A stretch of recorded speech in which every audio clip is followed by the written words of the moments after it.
Around his face, he's got eyes around his face.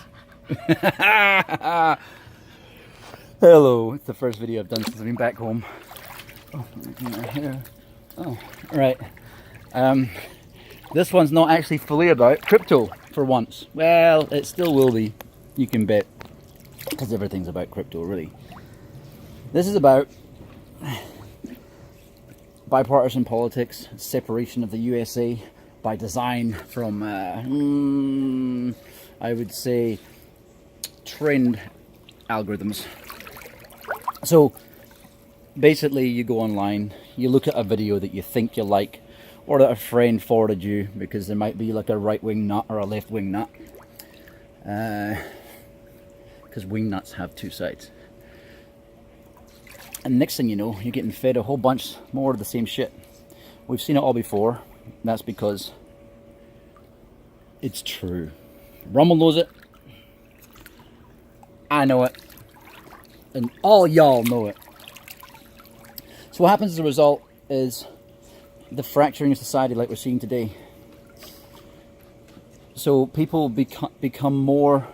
Like if you're a kind of right winger, you're going to become more bigoted. You're going to become a left winger. You're going to become more left wing fascist, as they're becoming.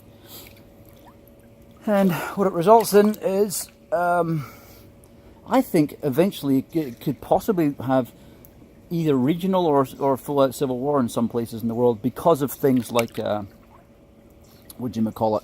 Twitter and all that sort of stuff. Let's hope the new decentralized platforms don't go this way, and it just, you know, it's a kind of, I don't think they have to go that way, because it's not really gonna. I suppose it would help people sift through stuff. It'd be interesting to actually see what these decentralized platforms like Mind.com and a few other ones like that are doing. That's a replacement for Twitter, or ONG if they ever sort their shit out and stop being such a buggy platform, which could be a replacement for Facebook, and so on and so on. You know, a Medium. Steemit, all those ones. D.Tube, awesome. Which you know, will they start to make it easier for people to sift through the bullshit by use of trend algorithms? And as I say, I hope they don't, or I hope if they do it in a very wise way to stop creating the rifts in society that they're actually doing nowadays. And it's just like anything else, just like the old school dinosaur media, which protects the dinosaur currency. They put things for ratings and fame and wow factor. You know, oh, look at this, someone just got their head ripped off. Oh, we can't actually show it, but just imagine what it's like. You know, that's what they kind of do in the media. So, you know, what we're seeing at the moment on Facebook, I've mentioned this before, Facebook and YouTube, they are scam facilitators. There's no other way to put it. They purposely facilitate scams. If you try to report them, 9 times out of 10, they'll just get back to you with an automated response telling you that profile that is blatantly hacked. You know, from some woman who was speaking perfect English 6 months ago in her profile and is now speaking like someone who is a Lagos native, you know, or a Lahore native. Because that's where most of them are from, Pakistan and Nigeria. It's a simple fact. And the shame is a lot of good people are from there getting ripped off. I've noticed that a lot of people that we stopped getting ripped off in our group are actually from Pakistan and Nigeria as well. So it really sucks that the countries with the most scammers actually have, I wouldn't say the most people being suckered. That would probably be America, maybe Britain. But they definitely have a good share of them. And it's a real shame because, you know, it's probably, I'd say it's a lot harder to rebound from financial ruin when you're, just checking it was on, when you're from one of those two countries, or other countries in Africa. I've seen some people from Sierra Leone and fucking some abysmal places that are literally hellholes. Well, depending on where you're living, like Freetown in Liberia, it's a complete shithole. So, yeah, roll on these new decentralized platforms, but don't make the same mistake, I hope. Please, I'm pleading to any of you who are coding these things up. And he's pleading as well. Okay, may as well make it both of us. It's a joint effort. So, anyway, getting back to the trend media. So, you know, the trend media is showing us things like from both sides, and I have to say, for the first time in my life, I'm more in agreement with the right-wing bullshit fake media, and I wouldn't say, let's call it propaganda, because not all of it's fake, some of it's just exaggerated. On the left side, though, a lot of it is fake. It's just, I suppose some of it on the right is fake as well. But anyway, let's not get bogged down with that. Both sides are fucking retards. Oh, damn it, I swore. I was going to try and not do that this one. But anyway, who cares? It's not about monetization. I don't give a fuck. God damn it, I've done it again. It's about basically getting out to more people, because I know that their little bots they have on Facebook and on YouTube and stuff like that, they basically filter you out, not only if you tell the truth and try to get topics that they don't deem, probably the corporations aren't paying them to suppress, but also because if you swear, things like that, you know, people don't want to hear bad words, apparently. Is that right, Rumble? He actually hates it when I swear. But anyway, so this bipartisan thing is kind of taking off to a whole new level of retardation. You see, like both sides, like they go, "Oh, look what Trump's doing," and I point out to people like, well, he's actually doing what Obama started. Now he's added a bit more onto it, but then again, you could look back then when Obama was doing this and say, well, he did more than what Bush did. You know, there's a number of ways to look at it. So what people on the left are doing is saying, we don't care, Obama wasn't bad at all, because even if you do compare it, it's not as bad. You know, well, I suppose that means that next time when we get someone who's doing what they would see as being worse than Trump, then they would say, well, actually Trump's okay, because look, we've got someone who's worse now, so therefore everything he did is not bad either. Fucking retarded. Damn it, did it again. But it is retarded. I just can't understand the mental blocks that exist in some people to not see what was blatant. I mean, we saw that Obama did this years ago when he said we need to crack down on illegal immigration. Stop calling them migrants, please. It's not migrants. I'm a migrant, right? I suppose I was an illegal immigrant as well for a while over in South Africa. I lived there for 3.5 years illegally. Hopefully one day I can return to South Africa and not be an illegal alien like I was last time. But, you know, I would still, if I couldn't be, just go somewhere else, you know. The same as the people who leave Honduras. Now, I know that the DNC, or especially the DNC, but probably the GOP too, are responsible for a lot of shit in that country to help corporations. And, like Hillary Clinton was directly implicated by Berta Cáceres, who ended up dead within 2 weeks, I think it was, after her implicating Hillary. I think Dilma Rousseff also implicated Hillary Clinton as well. They're always fiddling and meddling in other countries, so and yet are completely surprised by the fact that Russia might be meddling in our elections, which I think is grossly exaggerated, but is definitely happening given the fact that every country meddles in every other country's elections. I mean, Israel are our friends. You can bet they're meddling in here too. And yet they're our friends. The UK is our friends. We already know they snoop in our country. I mean, a lot of the stuff that came from, was it the Podesta files? I know that one of the big news furoras that happened last year was actually information. You'll know this. Put in the comments if I've got more than one audience member here who actually knows about this. But a lot of that information came from the British Secret Service, right? GCSB, New Zealand and Australia and all these countries, they're all snooping on each other, and even the allies. We had to go on a red-faced apology to Germany for snooping on them, and they're our allies. I mean, it never ends. So, I mean, I'm not going to be the one who says the Russia thing's not happening, but Russiagate is also true. It's a load of hyped up garbage. The simple fact is they've got the largest country in the world. I think they've got enough for their 120 million people or something they've got to handle, rather than trying to take over the world. You know, they've got a lot of resources which we don't have. Well, Britain, that is. America does, but doesn't want to spend its own resources before plundering everyone else's first, which Britain used to be the king at. So they learned off of their enemy. You know, people just need to wake the hell up and smell the coffee, which is actually running out, just on a side note. Because most of your dried coffee comes from Vietnam, and the coffee bushes only last a limited amount of time, and those guys aren't making any plans from the stuff that was planted for them about 100 years ago. So we're going to run out of freeze-dried coffee at some stage in the future, and it will just be the the fancy stuff from the farms that have actually replenished their bushes. But that's a complete side story. So the reason why I think it's so pertinent to mention this kind of bipartisanship is it also links on to the FUD news about people not buying crypto. I meet people all the time in bars all around America, and one of the first things I always ask, because I think it's my human duty as a person who's not a scumbag, to let as many people know about cryptocurrencies as I can, because to me I'm protecting them from the collapse of the inevitable collapse of the other systems, which the banks are obviously desperate to get into, which is why, of course, the media defame crypto so much, because they don't want normal people to get in. Just checking it's still recording, because nothing worse than talking to yourself for 5 minutes. Well, not really. Having to think of the same things to say again is the thing that sucks. So anyway, even though I just obviously spitting this off the top of my tongue.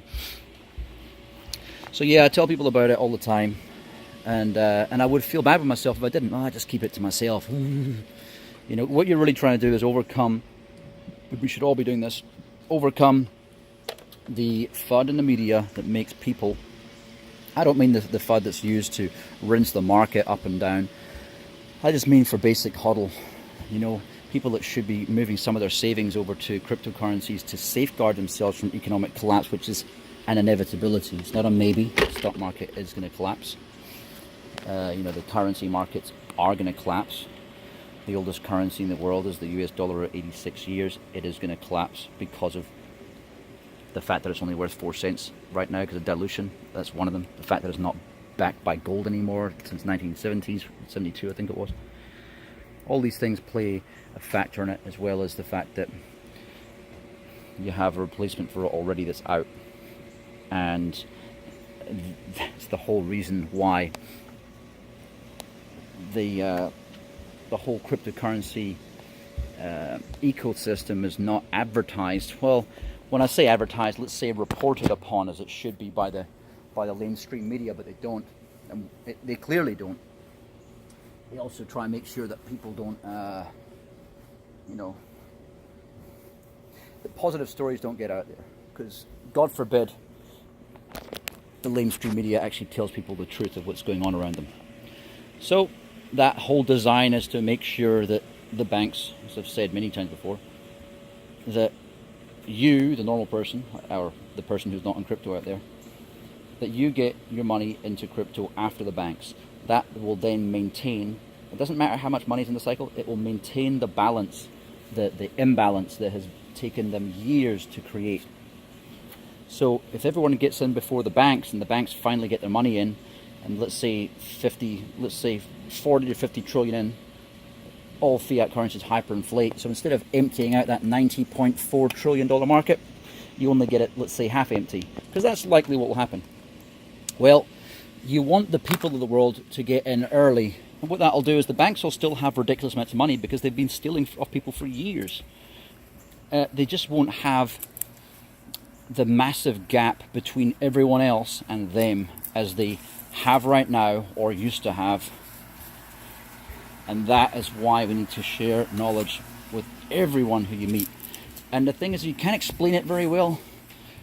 Rather don't try, but find explanatory videos like this, or like, well, actually this probably isn't the best one, but like those from Andreas Antonopoulos, for example.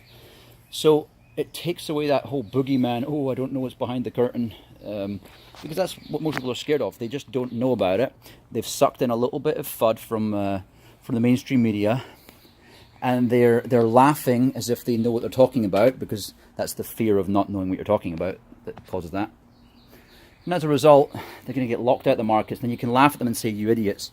But I'd rather not be like that. I'd rather give the people a chance to... Because you don't... Like, a lot of people who are using mobile phones nowadays, or using the internet nowadays, there were people who were not vehemently opposed to it. They just didn't know it. They were scared to use it. They were scared of computers. So you know, all through like the end of the 90s, all through the 2000s, even up until the first few years of smartphones, most people were Luddites, didn't want to get involved. And now they are involved. You don't want to go back and say, remember that time that you said the web was stupid? Remember that time that you said, I'll never move away from my flip phone? You know, there's no point, because they were clouded by ignorance, and the same thing's happening today. So,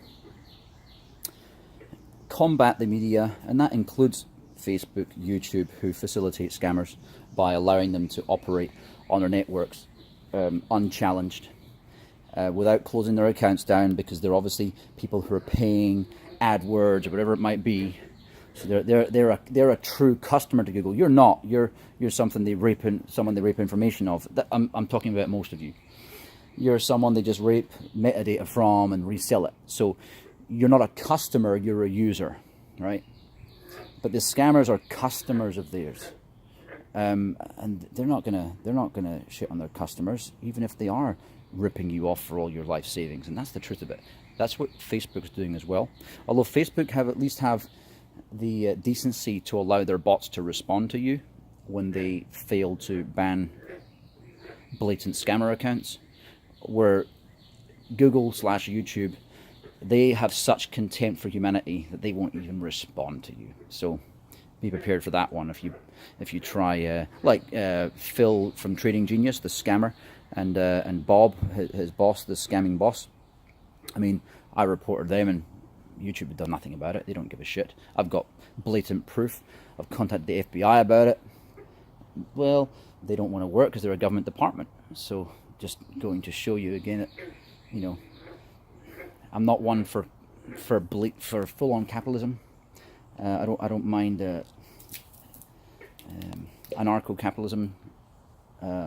I can't stand crony capitalism, but one thing's for sure, socialism and having these government departments, that doesn't work, right? That fails.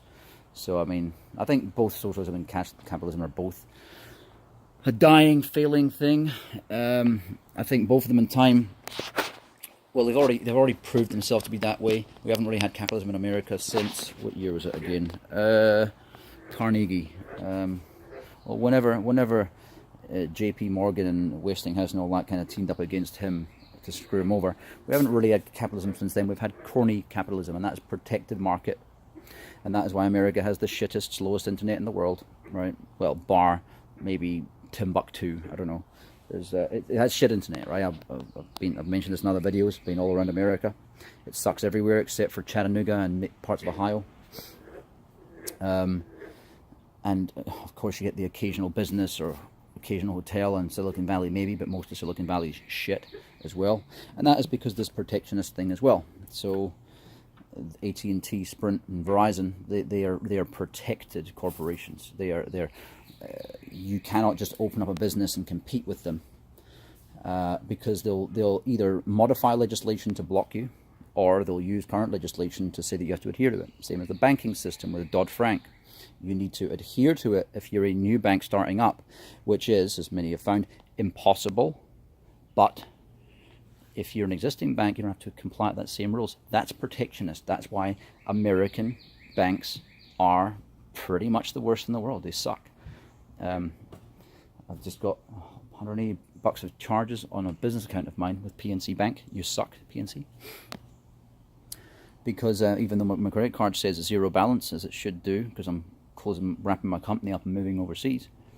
No, there was a billing component of it that's separate that even my bank manager didn't understand, and actually it hasn't had a payment since February. Well, obviously because my credit card said zero.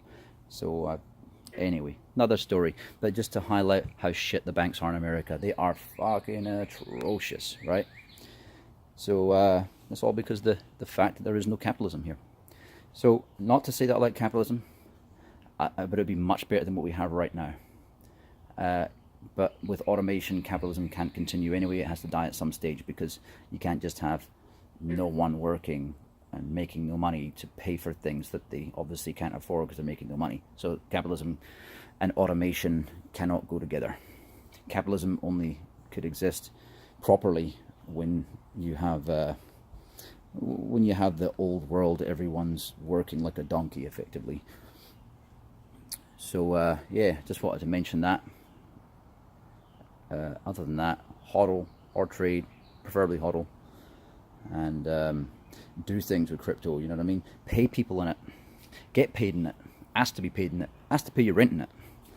Use it, make sure it's utilized, and that's it. Thank you very much. Bye bye.